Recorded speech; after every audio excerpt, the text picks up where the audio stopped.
Hi, welcome to Coffee and Closers. I'm Nikolai Bedore, and I want to personally invite you to join me and one of today's top performing sales stars for a cup of coffee and authentic conversation. And our collective goal is that you will walk away with tangible knowledge that you can apply to your sales efforts today. Are you ready?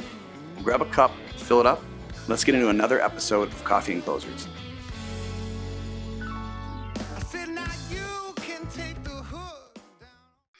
In seasons past, we've interviewed sales experts, but realized that we were focusing too much on the solve and not enough on the problem. So we listened to your feedback and committed to dedicating this season to helping real business leaders overcome real issues that they're facing today. With that, I'm so excited to introduce him. With that, today's guest is a superstar in the Twin Cities business community. You cannot talk about Twin Cities startups without Reed Robinson's name being dropped. Reed is a co-creator of Beta.MN, now Beta, the original and premier startup community for entrepreneurs to network, share, and grow. And eventually they added an accelerator component to help these startups grow and gain access to the capital that they need to be successful. The success of this inspired his creation of Twin Cities Startup Week, which to date is the second largest startup week in the world. That's crazy. Anyway, today Reed is leading an incredible mission called Groove Capital, which is an early stage investment community that helps founders get that first capital that they need right now so they can take off. Closers, give a warm welcome to this month's guest, Reed Robinson. Don't you love that soft hand clap? That's great. Since most of our audience is listening, they're like, is that a soft hand clap? But the people on YouTube are seeing it live. So welcome, man. It's a pleasure to be here, man. It's really good to see you. I miss you. I love what you do, love the energy, and honored to be having a conversation around closing. I love the setup on the problem. You know, you have to start with why, right? And I want to dig into that when we get the opportunity to, but I'm glad to hear that, you know, not just how, but why. Super important. Exactly. Well, there are people that are meeting you for the first time. I mean, in the Twin Cities, that is unheard of, but there are a lot of folks listening from all over the place. Would you kind of tell us a little bit about yourself, your journey, and the purpose and mission behind Groove? Yeah, absolutely. So my background is really in two parts. I went to the University of Minnesota. I studied entrepreneurship, which is a really funny thing to study. But as a result of that, I ended up catching the bug or disease or whatever you want to call it of starting companies and being around startups. And so my whole career has basically been two different things. It's either in a startup and running one. My first job was in a venture-backed company called Iconoculture that got bought by Corporate Executive Board, got bought by Gartner. I was there for 5 years and kind of saw that whole thing play out. I was on the management team at Equals3, which is now called Lucy, and was there for about 1.5 years, and you know, rode at least a part of that story.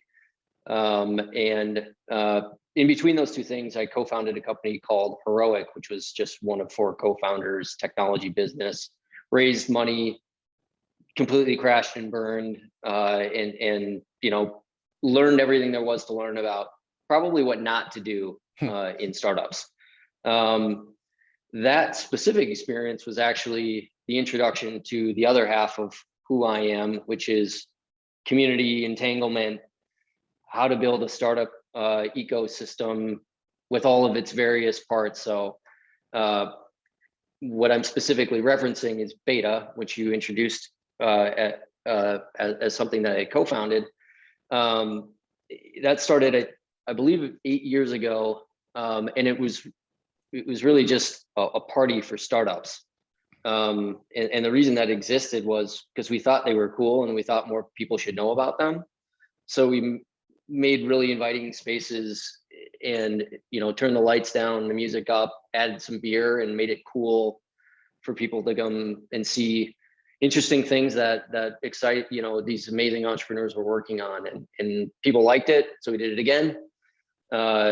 We did Startup Week for the first time, and it just kind of snowballed from there.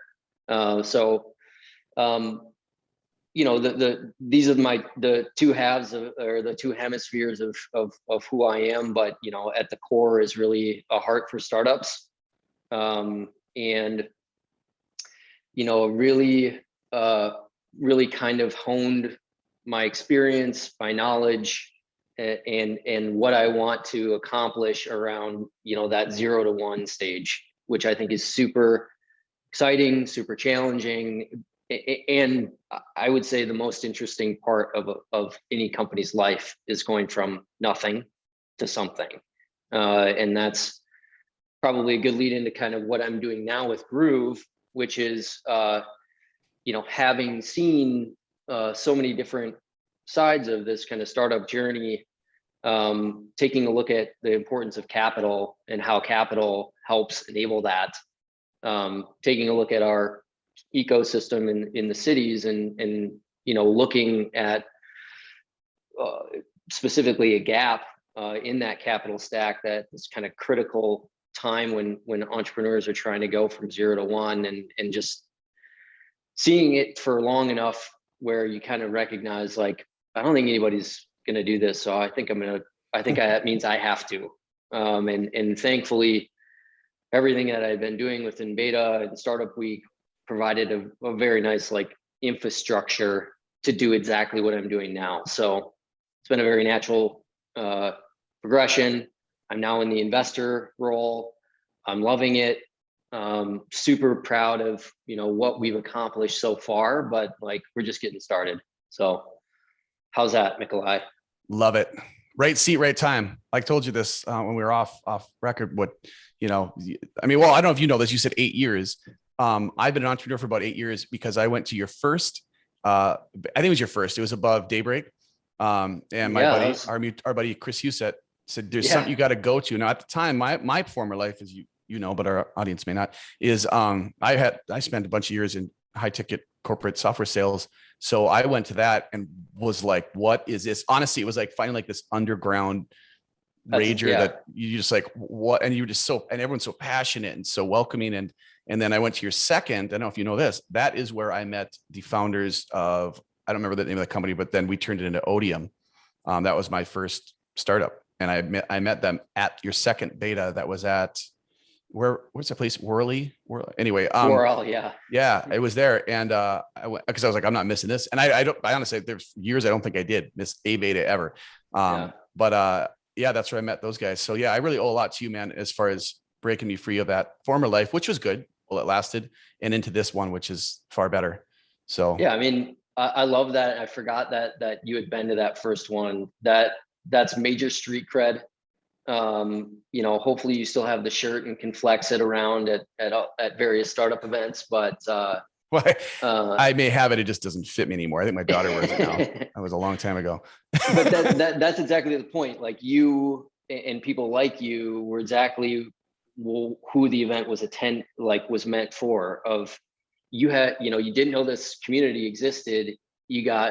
Felt like you got invited to this, underground party, and all of a sudden the light bulb clicks on and your life changes there on forward. And we want to do the same thing that we did for you and your introduction to the startup community, is, the other couple 100,000 people here who are sitting in their corporate jobs who have zero idea that any of this stuff exists. Totally. So I have some questions that'll benefit our audience that we've kind of teed up, that you and I've kind of, but there's something that I think needs to be said, is your why behind Groove. Could you go in a little bit more? Like, we were talking about how your content and how it's described, when you go to your website, or you're in an article or a PR push, it's just beautifully written, and it speaks to the on the sideline investor that we'll get to in a second regarding that article you were in. But would you kind of take us back? Like, first of all, what is an accredited investor? What does Groove do? Just things like that for people listening that are like, I still don't get it. Yeah. Okay. So Groove, the parent is Groove Capital. Groove is actually two separate things. It's a fairly traditional venture fund, and it's an angel group.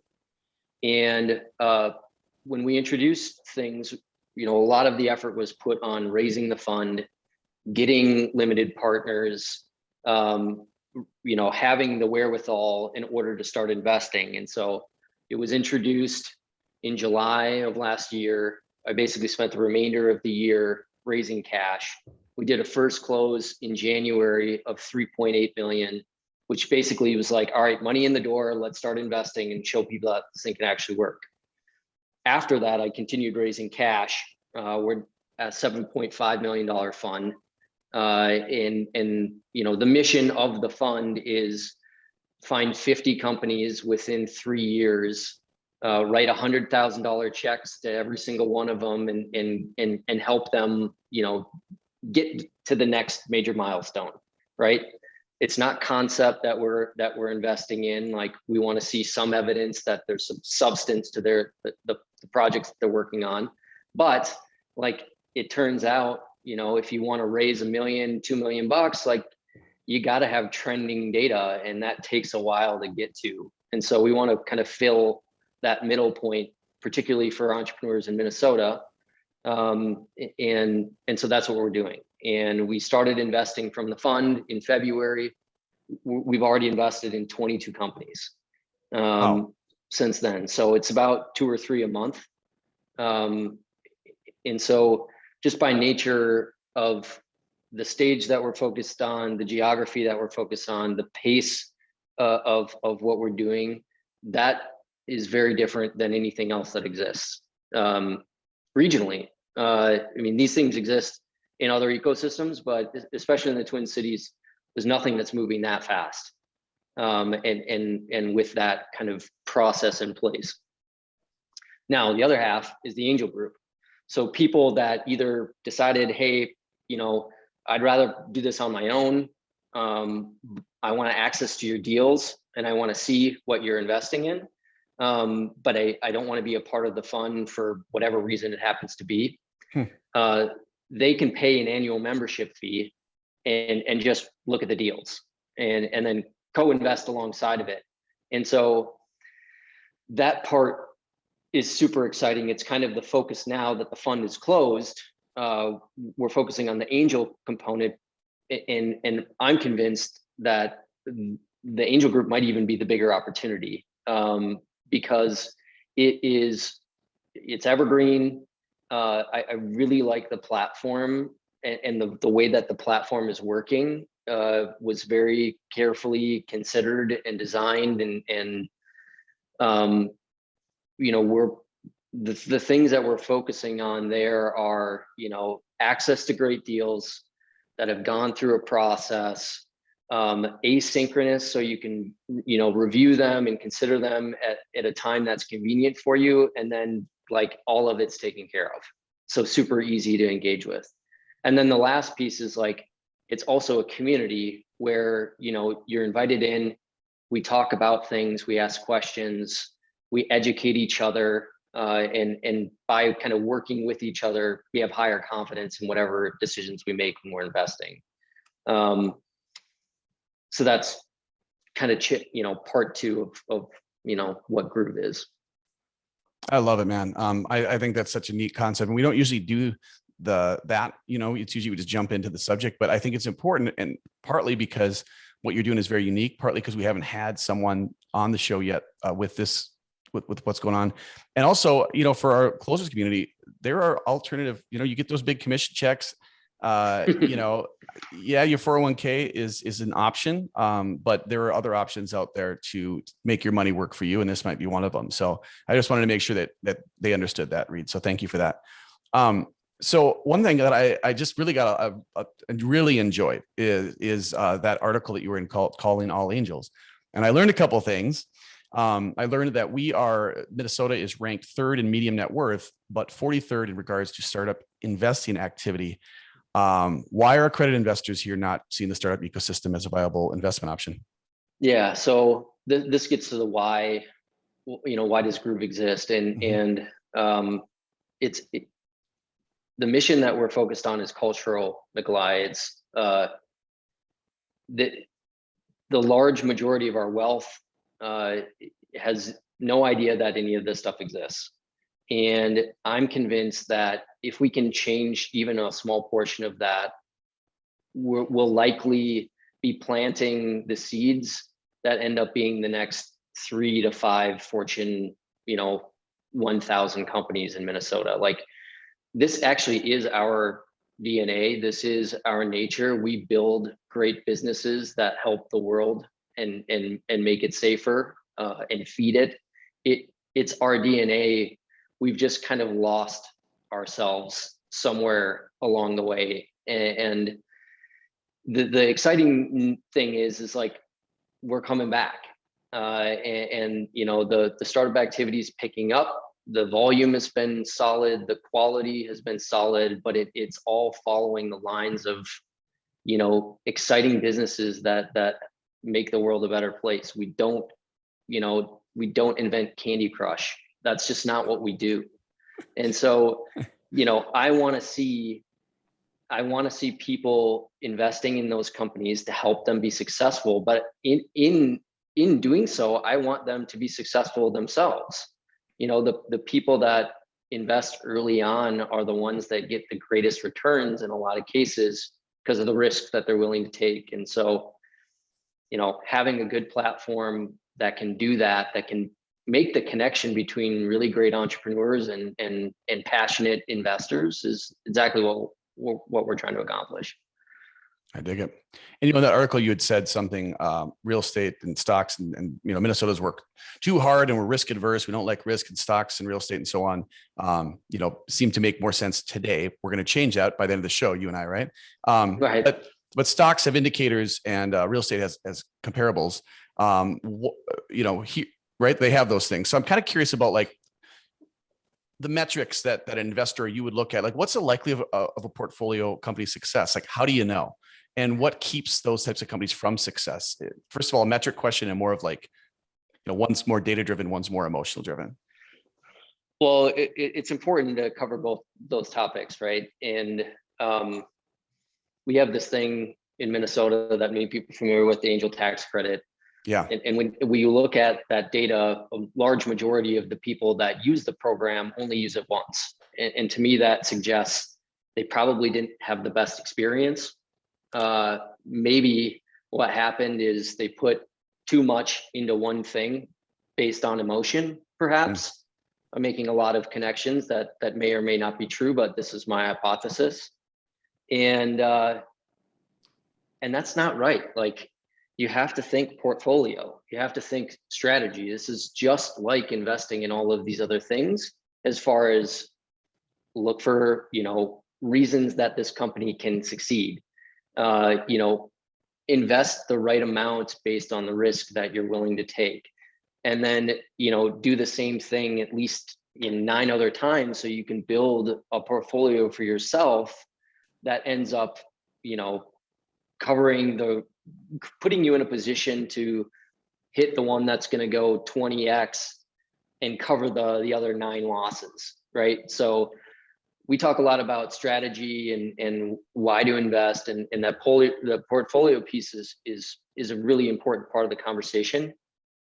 But I will say, like, the magical thing about angel investing is, like, this is the one asset that you can have a coffee with.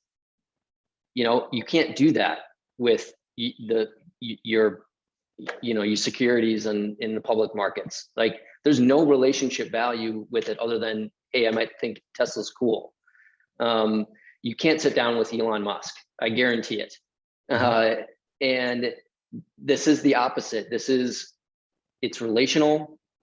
It's also something that you can materially impact if you know how to pick the right ones, right? So let's say it's a fintech company, and I happen to be, a C-suite at one of the big local banks, and I have the ability to sway, using my network, my organization or some like organization to take a chance on a small company.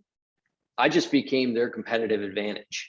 And how many other assets, can you materially influence in that way? So that's just one of the many things that I think a lot of people don't know about angel investing, which is like, if you put value on how much you can learn through the process, if you can put value in the people that you meet along the way, if you put value in the lessons learned and that investment still goes to zero, I would say like all of the other value, that intrinsic value that you got along the way, kind of makes it a wash.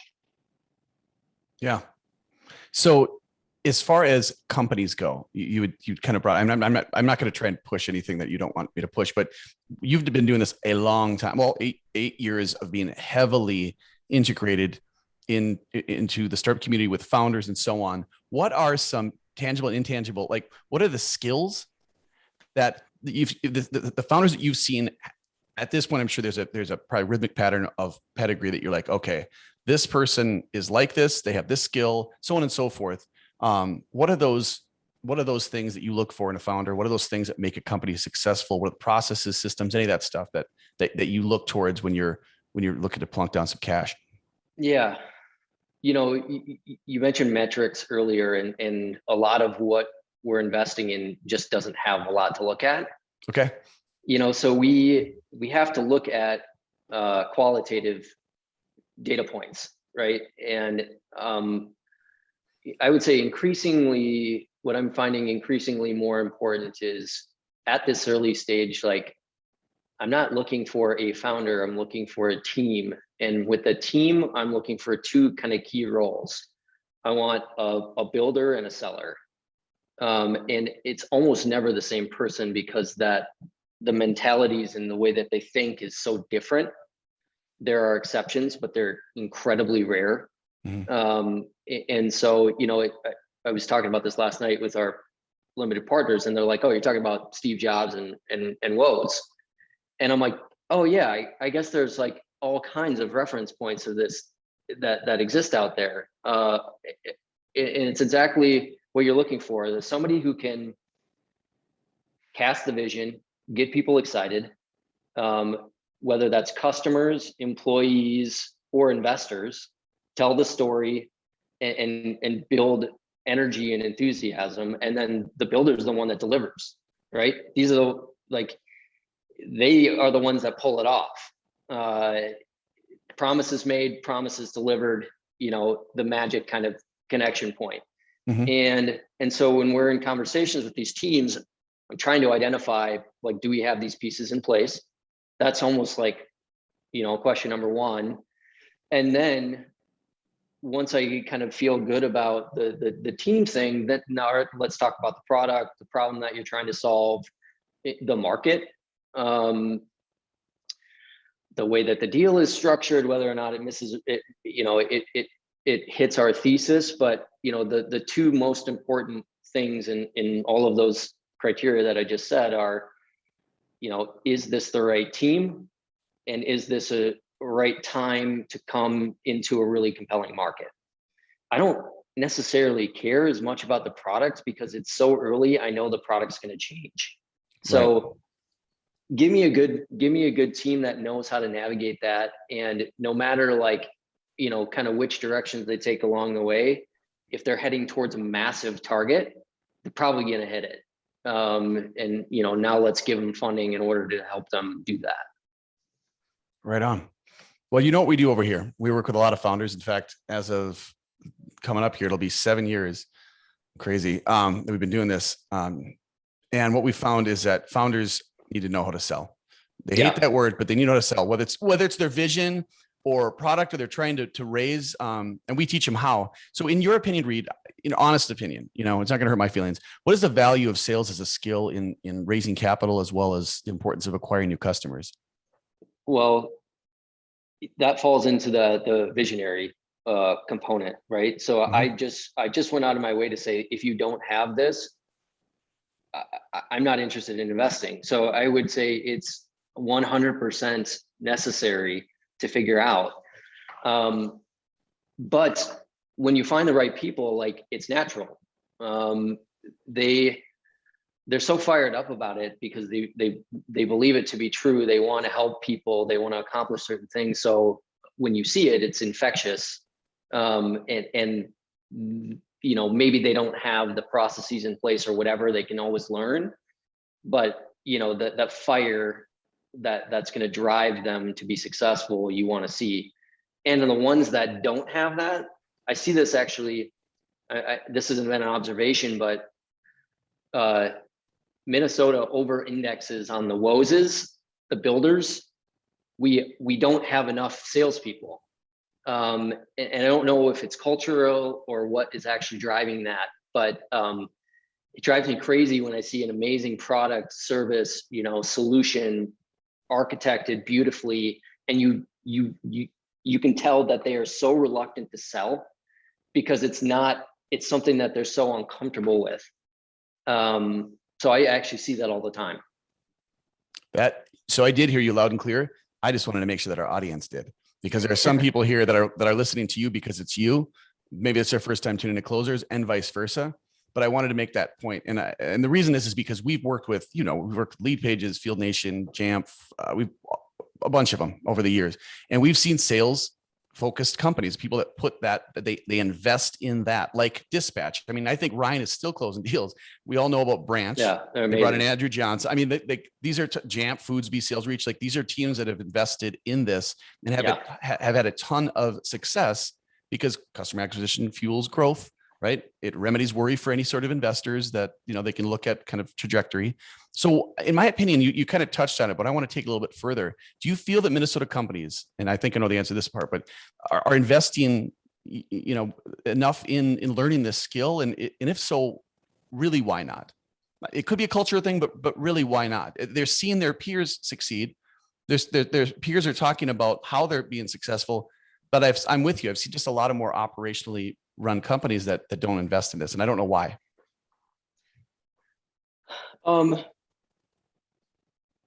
I, just looking back at my own experience when I was talking about heroic,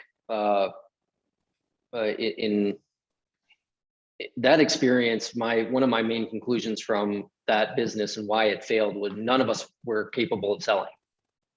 And so my reaction to that was, all right, if I'm going to do this startup stuff again, like, I have to learn how to go sell. So I went and got a sales job. I had never done that before. I think I remember you telling me this. That's why you took it. That's interesting. Muhammad did the same thing. Yeah. That just was like, it scares me, but I'm going to go do it. Sorry, I digress, but I remember you telling me this. Yeah. Well, but the reason that I bring that up is because, like, I felt uncomfortable too. I know the awkwardness of trying to ask people for money. And it's a muscle that a lot of us have never developed. And, for some people, it's easier than for others. Does everyone have the capacity to do it? Yes. Does that mean that everyone should probably be in a sales function? I don't believe that's the case. But those who have, I had a friend growing up that was like, you're going to be such an amazing salesperson when you're older. And I was like, what?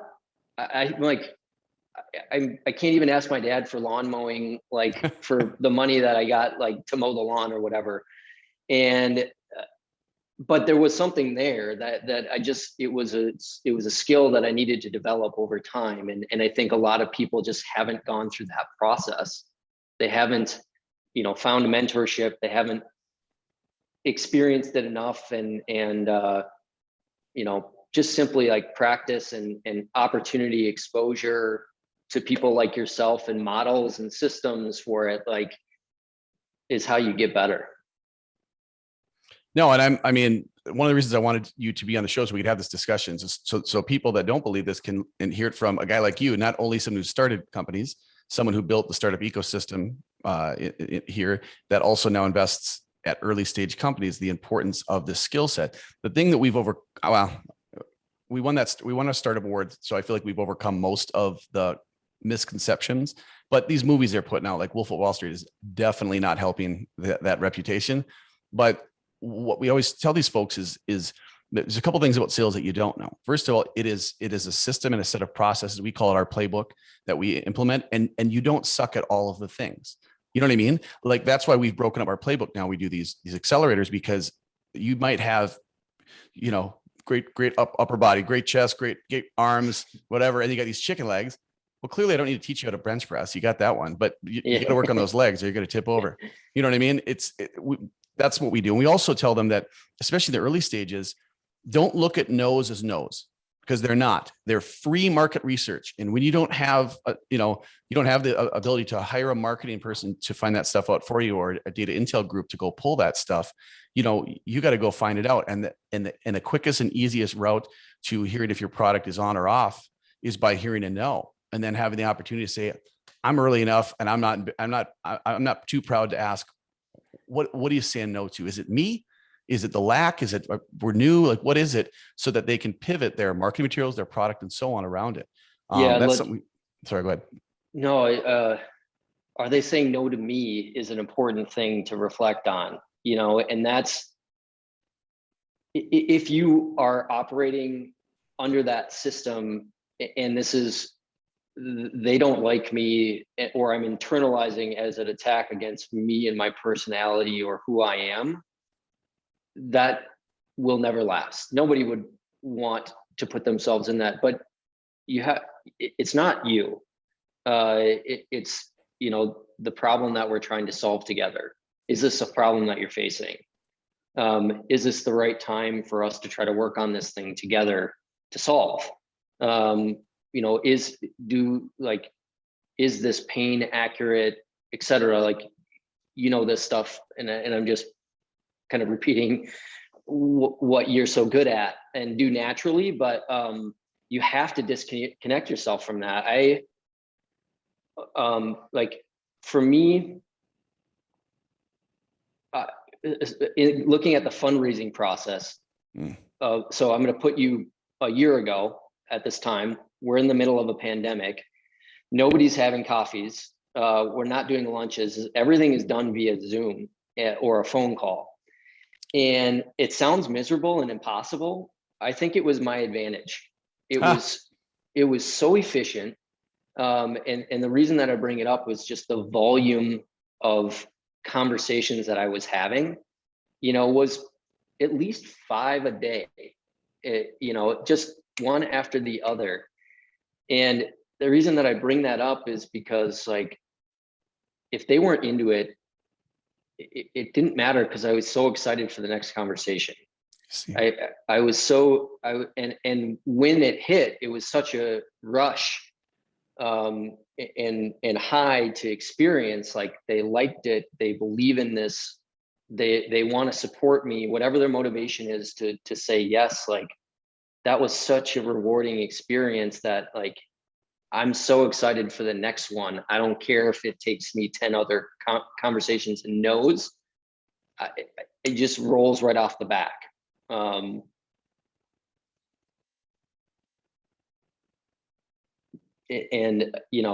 a lot of people who are in this business, they hate the fundraising process. I enjoyed it because you meet some amazing people, and I enjoy the conversations because I'm learning about what makes you tick. Like, why did you reach out, or why did you say yes to having this conversation? What are your motivations, and how can I help you achieve what it is you're trying to achieve?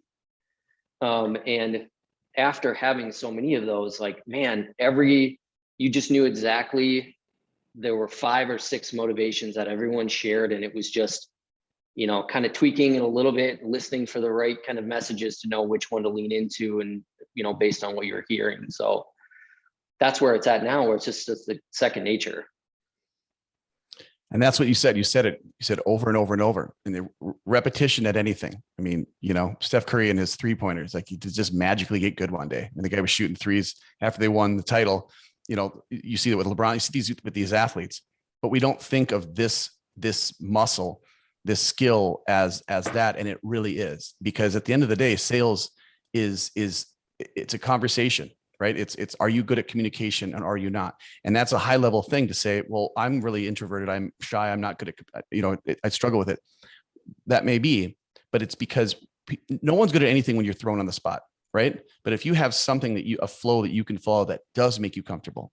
I mean, we've helped engineers, like literally mechanical engineers, software developers, some of those architects, some of those introverted people on earth become alive because they have something that they could depend on. It's so important to have a rhythmic system. My back's against the wall and I get really nervous. And you've seen this with good and bad, is do I know what my next question is going to be? When I ask said question and they say this or that, do I know where I'm trying to lead them so I can learn more about their pains and challenges? Or am I inserting myself here and getting in the way? And that's really it. I mean, sales isn't about talking, it's about listening. And how do you listen, and how do you apply what you've just listened to? And when are you hearing when you're granted that permission? Because it happens, and it happens real fast, right? Like when you open up the permission for me to bring up the sales stuff during, I think, our third question or whatever, I wanted to wait for that permission so that the audience and you were ready to have this part of the discussion. It goes without saying with all kinds of, whether you're selling widgets, or you're selling software, you're selling a fund, it's got to be, they feel like they're being put first, that they're being heard, that they're being recognized, they're being respected. Yeah. And then and only then do you have their permission to, to ask, right? Do you think it's realistic to be in a sales function where you don't have a passion for what you're selling? And I'm going to guess I know the answer to this question, but the reason that I'm asking it was, for me, this has become, so natural because I live and read stuff. Like, I think about it all the time. All of my network and social capital, everything it's all interwoven. And so this is just me talking about something I'm super fired up about. And like, hey, if you want to be a part of it, we'd love to have you involved. Hopefully you can see that it's authentic. But if I took myself out of this and said, Reed, your job is to go sell hot dogs to a grocery store, could I develop the same passion for the process? And I don't know. It would obviously be a lot harder. And I don't know what you do from a coaching perspective, find somebody that maybe has a misalignment with, what they're selling and what they're asked to do or expected to do. Yeah, this is something all the time. So the answer, you're not going to like it, but I spent half my life selling software that I couldn't give two shits about, but it was the same software to get my contact promoted. It's the same software that helped the company that I was implementing I was asked to serve. It helped them hit their number. It helped them go public. It helped them get acquired. It helped them do whatever. So one of the biggest misconceptions I think of sales is I have to love what I'm doing to be successful at it. Said by people, with all respect, at the startup community, I think that's why when I asked the question, I know my own answer is I don't think that the startup community is investing enough into learning how to sell and how to sell better. I think investors should, in my opinion, should demand that. Like if I was investing, I would want to know, like, these guys know how to acquire customers. Kind of, right? Yeah. But what I want to say is, people in the startup community, and it goes beyond the startup community. I've just seen it firsthand, and I'm guilty of it too with Odium and my own startups. I'm so excited to tell you about my thing. Oh my gosh, I love my thing so much. You should hear it. It comes in all these different colors and it does all these things. But what people need to get passionate about, this is where the product comes agnostic. Doesn't matter what you're selling. Hot dogs to homeless, hungry people. That's a hell of a sale. Like, you just made that guy's day, right? Yeah. If you look at it that way, like, I may sell something unsexy, but what does it do? What pain does it solve? And I always tell everyone, let's forget about your product for a moment, because I'm not a developer. So all the code you're going to blow over my head anyway. But why did we build this? What did you see at your old job? What did you see in the marketplace? What is going on right now that you'd be a prime example. No one's doing what Groove's doing. So that's why you're passionate about it, right? That's why you're passionate about Groove. But for these other people, let's get passionate about the solve. Let's get passionate about saving this hungry person's life. Let's focus on maybe cybersecurity stuff that you may not care about. It's going to save, their entire network infrastructure, and that you can be passionate about. I think that's, we come across this a lot, but that's what I always focus on. Don't focus on the product. You may not have to like the product, but do you like helping people? Yeah. See, I can't coach that. I can't coach empathy. There's a couple of things we can't coach: drive and empathy. Everything else we can. We could teach anyone how to sell because we find their why. And if they don't like helping people and they don't care about people, well, then they're uncoachable. And then our system doesn't work. But that's the only place. Does that answer? I mean, I was long-winded, but No, I'm convinced, and I think that was a great answer to the question. Like,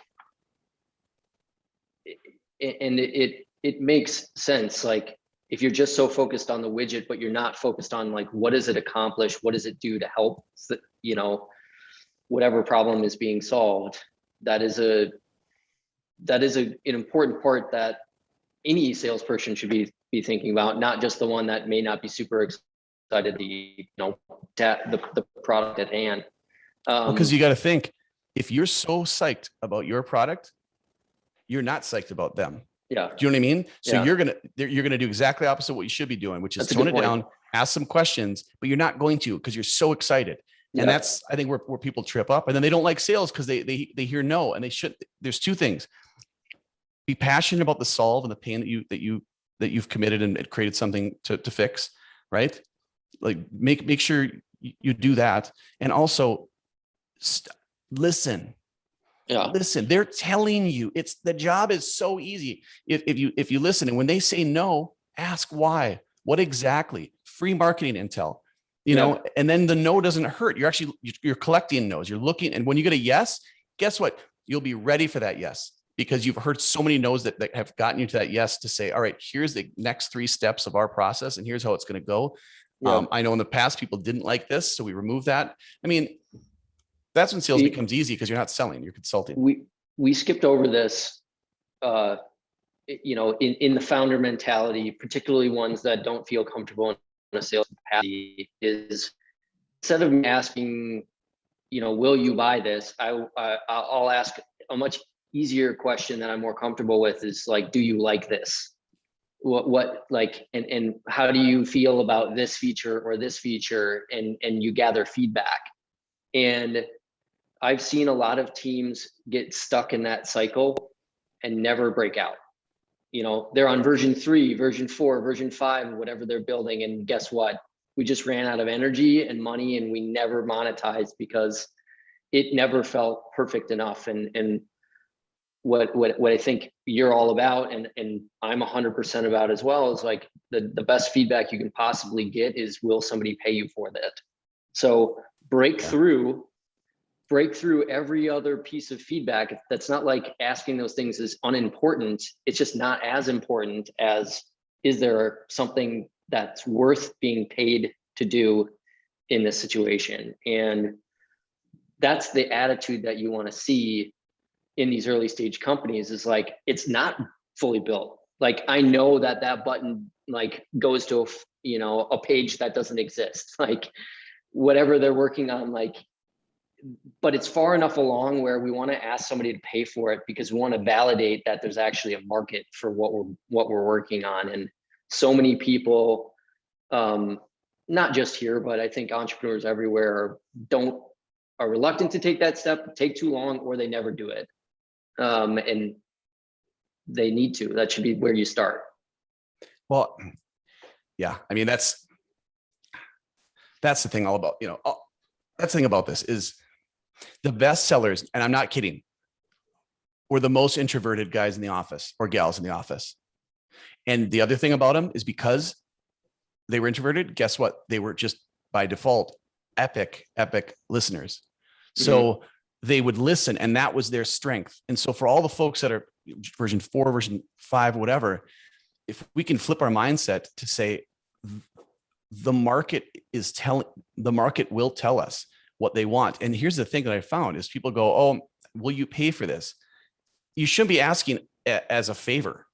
No. Like if you've listened to them and understood their challenges and pains that you're looking to solve, and you actually understand them, and you're really working towards applying what you hear in real conversations to that product, this isn't a favor.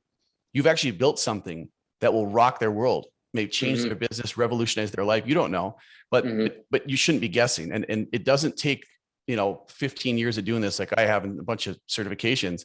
It just takes these 2 things. And it sounds cheeky, but it's true. You ask anybody at the top level, they'll be like, the best person that I've ever shadowed with or learned from or whatever is the best listener, right? And they know how to listen. They know what to listen for, and then they know when to speak and when not to speak. But for those reasons and those things that you're talking about, hopefully people listening say, well, that doesn't sound so bad. I don't have to be confident. I just have to be Yeah. confident that I know what you're going through, and I've been here Yeah. and I'm here to help. Reframing it from adversarial, like me versus you, to us working together to solve this thing, it totally changes the scenario. Like, I'm not trying to get anything from you. I'm trying to understand the problem that you have, and I'm pretty sure that I have the ability to help you solve this problem. Our financial agreement for solving that just like is some goofy thing that we agreed upon as like the way to enable that transaction, but really truly what we're doing is solving problems together.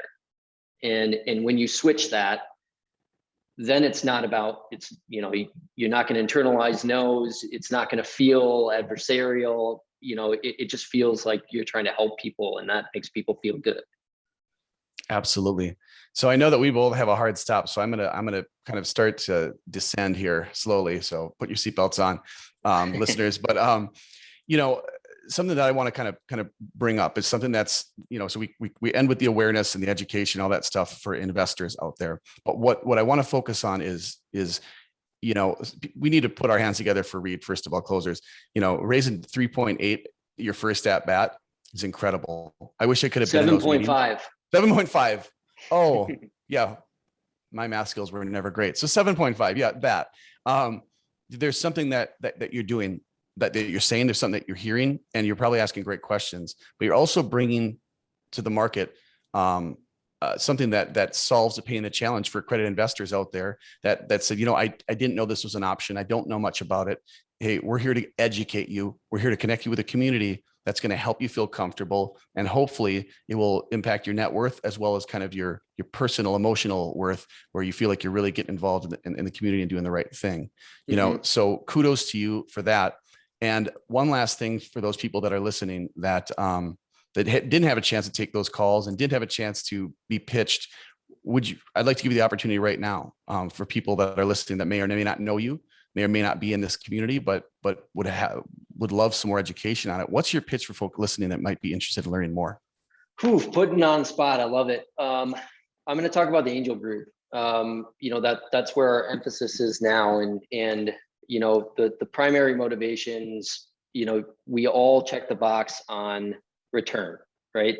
Mm-hmm. Like, so I'm going to say, investing early stage has risks. It's not for everyone. There's other prerequisites that you have to, kind of check first before you get into the realm where this is a possibility. So that's the, definitions around accredited investor. I didn't answer that earlier, but it's, 200,000 in personal income, 300,000 in household income, $1 million in net assets, including your primary real estate. You just have to do one of the three. So if you meet one of those three functions, you're probably in a decent position where you should start thinking about this type of asset. In that case, again, checking the box, like I want, access to high risk, high return categories, then what I would introduce you is like, you can actually find that down the street. There are people in your communities that are building solutions to problems that can scale to the world. And if you can find them early on through a platform like Groove, where we're surfacing, 2 to 3 of these every month, and knowing that they've kind of come through a process that, has a lot of diligence, asks a lot of questions, gathers all of the information that's relevant to an investment decision, and then bundles it up really nicely so that you can consume it, in your free time. That's the whole point. Like, we want to get you exposed to these things within a platform that instills confidence, within a community of smart people that can help you look at these things and ask questions together.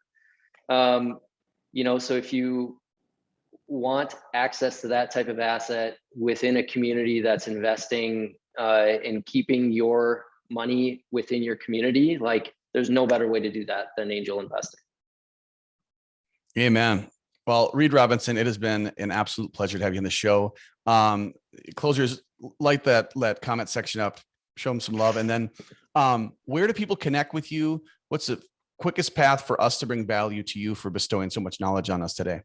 Sure. So the website's just groovecap.com, GROOVECAP.com. My email is just reed, REED @groovecap. You can follow us at Twitter at the same thing. Through those various means, if you have questions about this, ask them. We're open book, and I want to help educate people. I'm learning about the process too, so we get to learn together. Honestly, like, the hardest thing is just taking the first step to say, this is of interest. I want to look into this more. Like, we'll take you there, and then I'll show you a bunch of other cool things. And if there's a great opportunity to partner together, I look forward to doing that. Right on. Right on. All right. You guys heard it. Make sure to connect with Reed, and, sincerely, brother, like, to see, knowing you for the 8 years has been a joy, and to see what you've accomplished in that time is amazing. So kudos to you and your success. I love what you're doing. Back at you, man. Well, closers, there you have it. That was amazing. I promised at the beginning. Did I deliver? Let me know. Yeah.